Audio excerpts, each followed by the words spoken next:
বাংলাদেশের সবচেয়ে বড় যেটা, সেটা হলো নারী ও পুরুষের মধ্যে বৈষম্য। অর্থাৎ পুরুষতান্ত্রিক সমাজ ব্যবস্থার দৃষ্টিভঙ্গি এখনো আমাদের উপর আছে, যে কারণে একজন মা, একজন ওয়াইফ তার ঘরের সম্মান পায় না।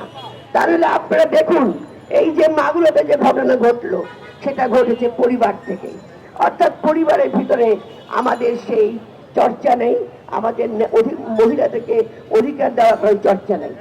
আমরা দেখেছি, আমরা 17টা বছর একটা দুঃশাসনে, একটা ফ্যাসিস্ট সরকারের অধীনে ছিলাম।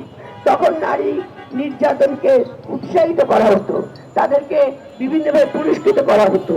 এখানে রুহুল কবির রিজভী অনেক নাম বলেছে যারা সেই সময় নির্যাতিত হয়েছে, নিপীড়িত হয়েছে, গণধর্ষণের শিকার হয়েছে, হত্যা হয়েছে, নারী, শিশু, কন্যা শিশু উভয় হয়েছে।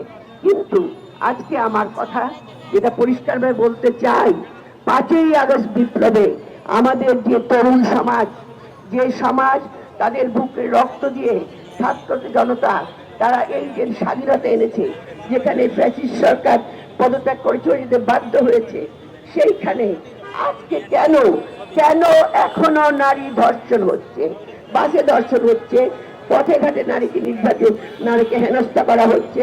মাগুরের কাহিনী দেখেন, একের পর এক ঘটনা ঘটে চলেছে। এখানে মনে হয় কোনো একটা গোষ্ঠী যেটা বলছে mob justice. What is mob justice? কিসের মব জাস্টিস?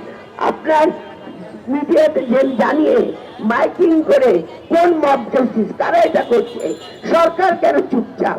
সরকার কেন কথা বলছে না?